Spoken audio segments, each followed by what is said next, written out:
What's on, guys? Jason back to my channel. Tonight I've been doing a review for Aew Dynamite, so let's get to it then. The first match, Brian Cage versus Kenny Omega. Brian Cage has deemed his outcomes the machine is covered his touts tonight as a pay-per-view level card on free television. That's true. Cage sells in the ring and his music dies down. Now the dramatic, elaborate ring entrance for Kenny Omega takes place to bring back the cleaner in his highly anticipated AEW in-ring return. The bell sounds and Omega immediately goes to work on Cage in the corner, blasting him with punching combos to the bread basket. He whacks him with a chop, which Cage essentially no sells. Omega's eyes light up. Omega hits some more chops and then a running back elbow to the machine in the corner. Don Callis is on special guest commentary for this one, and he begins enjoying what he's seeing as Cage takes over and focuses on the midsection of Omega. The commentators talk about Omega's return from a long bout with diverticulitis and how Cage is ruthless for focusing on the abdomen unclear. Omega starts to fight back, but after Lance Archer provides a distraction at ringside, Cage takes over again. Cage brings Omega back to the floor and whips him into the unforgiving barricade. He slams Omega's head into the ring apron, and we see some blood begin to surface. He press slams Omega on the commentary desk. Archer holds him as Kyles pops up from his seat to deliver some blatant cheap shots. On that note, we should get into a mid-match commercial break as the action continues. When the show returns, we see Cage still in a comfortable offensive lead. Cage launches Omega into the ring from the ring entrance ramp with the release powerbomb over the ropes. Moments later, Omega hits a powerbomb of his own and a running knee for a close 2 count. He looks for a V trigger, but Cage avoids it. Omega drops Cage with the knee and hits a V trigger. He avoids Cage up for a one-wing angel and connects for the win. So winner is Kenny Omega. Alright, as soon as the match ends, Archer hits the ring and along with Kyle Fletcher begin beating down Omega. Fans chant, Ospreay, Ospreay. And seconds later on cue, Will Ospreay runs down to make the save. Omega and Ospreay hit some double team spots that sends Archer out of the ring with Cage. Ospreay hits a splash on Fletcher on the floor. Konosuke Takesha's theme hits, and now he immediately begins trading shots with Omega in the middle of the ring as the crowd goes wild. Fletcher grabs Omega from behind and hits a dragon suplex. Takesha follows up with a King Kong lariat. Ospreay hits the ring to help out, but Takesha and Fletcher gobble him up as well. Alright. MVP vignette airs hyping up, taking off his suit and stepping into the ring for the first time in 2 years. We then head to a commercial break.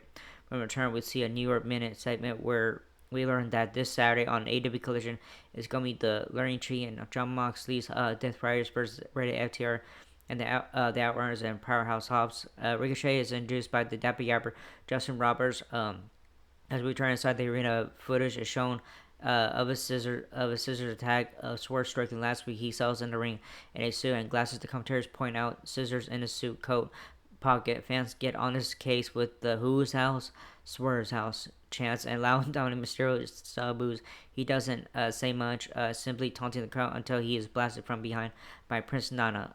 Hits him with a chair, drops it, and does his usual goofy dance, but always entertaining Swerve's dance. Swerve then comes out with some swagger and a giant rampage Jackson style chain around his neck. Swerve beats Ricochet to the double doors and throws him out in the snow. Yeah, it's snowing over there. All right, so all right. Coming up is the Hurt Syndicate versus Pride Party, Mark Briscoe. All right, quick day in the live Mercedes Monet, Vigo Patch, blah blah blah. We return inside the ring to the best new theme in the business. We hurt people. Outcomes. The Hurt Syndicate trio, Bobby Lashley, Chunky Bench, and MVP. They head to the ring, and so inside the best theme in wrestling history wraps up. And then we hear "Reach for the Sky." Boy, Mark Briscoe comes out.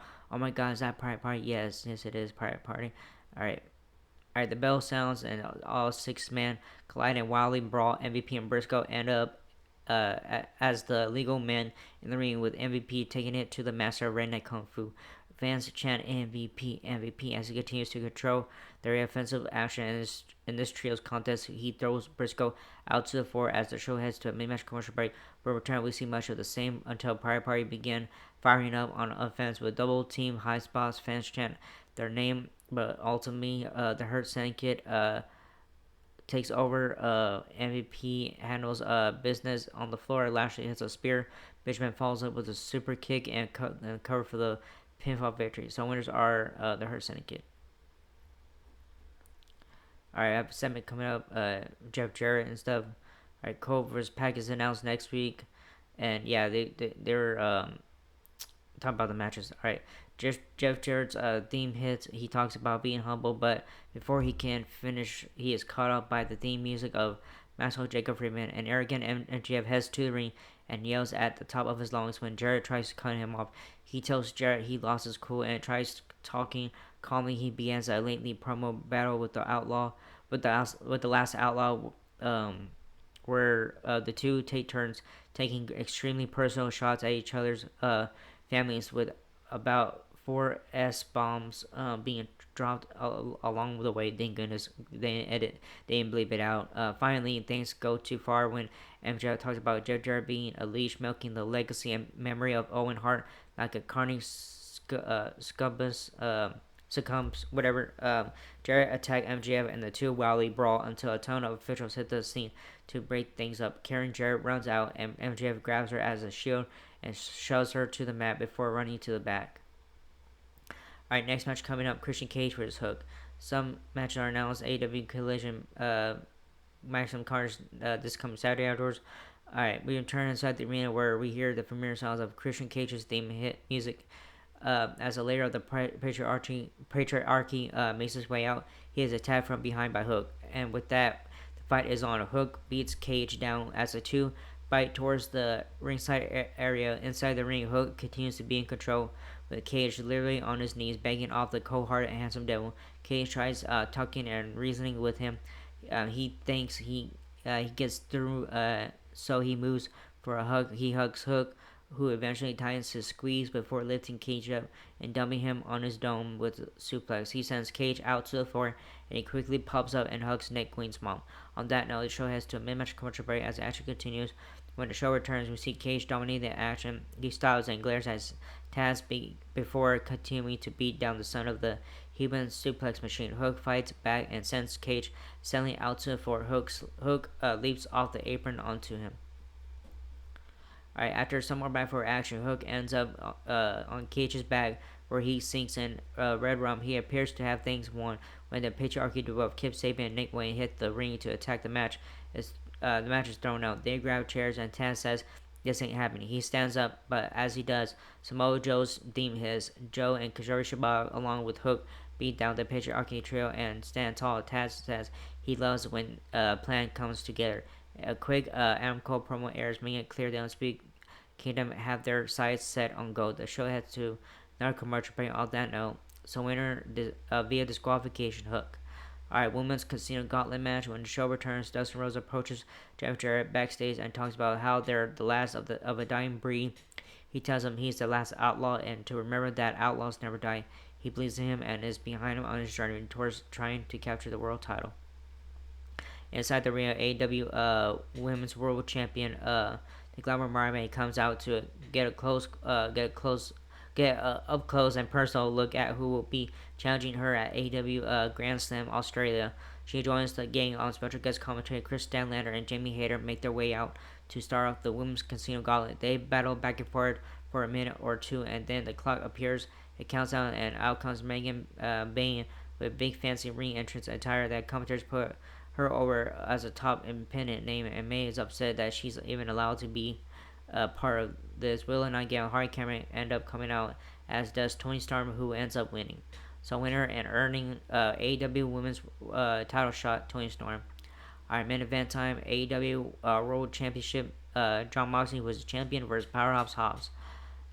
Alright, main event time. After Women's Single Gauntlet wraps up, the show has to mid-match commercial break. As soon as we return, Powerhouse Hobbs theme hits and the big man makes his way to the ring for the title shot he earned with his own victory in the men's Casino Gauntlet match. Hobbs sells in the ring and his music dies down. The music screech hits and out through ground in his custom ring walk, accompanied by Burnish. Here comes Jon Moxley. The Dapper Albert Justin Roberts gives him the old school John Cena, type Cena type John intro for Moxie's name. As always, fans chant Moxie, Moxie as a Cincy native settles inside the ring. The bell sounds and two immediately go get after it. The commentators talk about Mox being responsible for bringing Hobbs into the mix. In AEW, they talk about his early days on AEW Dark. Hobbs take over on the fence and starting biting Mox on the ear. Fans chant, "You sick fuck," at him. The show heads to a mid-match commercial break. On that note, when we return, we see blood coming out Mox's ear and on Hobbs' mouth from the pre-commercial bite. Mox starts to take back over on the fence. He sends Hobbs sailing through the ropes and out to the floor, where Shafir gets in a cheap shot back in the ring. Mox tries for the Death Rider, but Hobbs counters it. We're past the 10 p.m. Well, where I'm at was like past 9 p.m. Hour at this point. We're going long tonight, folks. Hobbs takes over on offense again and beats on Mox in the corner. He always mocks up and hits a World's Strongest Slam for a 2 count. Hobbs puts Mox in the corner and climbs up with him for another one, but Mox counters. Mox slaps an armbar on the big man. He cranks it on as Mox's ear gushes blood. Alright, Yuta runs out from the back and blasts Hobbs with a Brewski knee from behind. He runs off. Hobbs recovers and hits a spinebuster on Mox. He hoists Mox up in the torture rack position, but Mox escapes. Shafir blasts Hobbs with a cheap shot with the briefcase. Mox rolls him up, but only gets 2. Mox hits a paradigm shift and gets only 2 on another cover. He slaps on a bulldog choke and cranks back on it. The referee calls it. Mox wins and retains. The Death Riders crew all hit the ring and begin attacking Hobbs in vicious fashion. After the match, they all take turns beating on Hobbs with a steel chair. They attack his surgically repaired knee. They put a chair around it and stomp on it. This continues until Cope's theme hits. The Radar Superstar runs out with FTR. The Death Riders leave through the crowd. That's how this special goes under. Special Maximum Carnage episode of AEW comes to a close. Blah, blah. So winner and still AEW World Champion Jon Moxley. Yeah. So it was a good show. It was alright showtime, but the good one was Kenny Omega. So yeah, which was good. That was the only one I liked it and stuff. So yeah. So anyways, alright show, but not it's great. But anyway, but WWE is doing more better than AEW is doing right now. So whatever. So anyways, that was it for this video. Hope you like and stuff and not. So anyways, so like, subscribe, hit the button, leave a comment. If you guys want to leave a comment, I don't care what you guys do. That was it. And I'll see you guys in next video for Friday Night SmackDown. Alright? Laters.